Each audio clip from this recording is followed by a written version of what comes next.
Hello friends, మన ఛానల్కి స్వాగతం. ఈరోజు మనం తెలుసుకోబోయే కథ ఒక అసాధారణమైన మహిళ గురించి.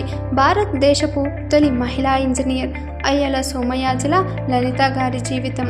1919 ఆగస్టు 27న మద్రాసులోని ఒక మధ్య కుటుంబంలో, తెలుగు కుటుంబంలో జన్మించింది. 15 ఏళ్లకే ఆమెకు పెళ్లి జరిగింది. 18 ఏళ్ల వయసులోనే ఆమె విధవరాలైపోయారు. అప్పుడు ఒక చిన్న పాప శ్యామలతో జీవితాన్ని కొనసాగించాల్సి వచ్చింది.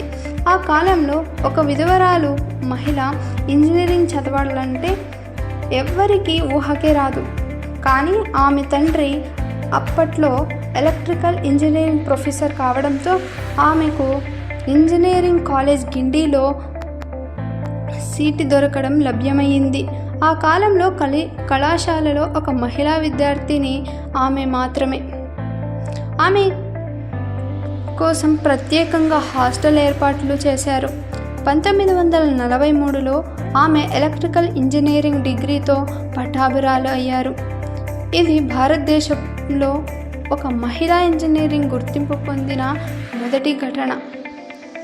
మొదట జంషెడ్పూర్ రైల్వే వర్క్షాపుల్లో ట్రైనింగ్ చేశారు. ఆ తర్వాత తన తండ్రితో కలిసి స్మోక్లెస్ ఓవెన్ల తయారీలో జెలక్ట్రోమోనియం అనే ఎలక్ట్రికల్ వాయిదాలు అభివృద్ధి చేశారు. 1948లో అసోసియేట్ ఎలక్ట్రికల్ ఇండస్ట్రీస్ కలకత్తాలో చేరారు. అక్కడ బక్రానంగల్ డ్యామ్ లాంటి భారీ ప్రాజెక్టులు పనిచేశారు. 30 ఏళ్లకు పైగా ఏఈఐ తర్వాత సిఈజిలో పనిచేసి 1977లో రిటైర్ అయ్యారు. 1953లో లండన్లోని ఇన్స్టిట్యూట్ ఆఫ్ ఎలక్ట్రికల్ ఇంజనీరింగ్లో అసోసియేట్ మెంబర్గా చేరారు. 1964లో న్యూయార్క్లో జరిగిన మొదటి అంతర్జాతీయ మహిళా ఇంజనీర్ల సైంటిస్టు సమావేశంలో భారతదేశాన్ని ప్రాతినిధ్యం వహించారు. అక్కడ ఆమె ఒక్కరే భారతీయ మహిళా ఇంజనీర్. 1979లో కేవలం 60 ఏళ్ల వయసులోనే ఆమె మరణించారు.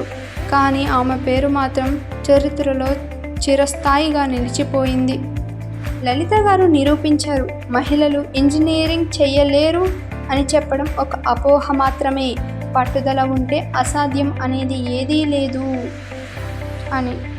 ఫ్రెండ్స్, అయ్యల సోమయాజుల లలిత గారి కథ మీకు నచ్చినట్లయితే లైక్ చేయండి, షేర్ చేయండి. ఇంకా ఇటువంటి ప్రేరణాత్మక కథల కోసం మా ఛానల్ని సబ్స్క్రైబ్ చేయండి మర్చిపోవద్దు.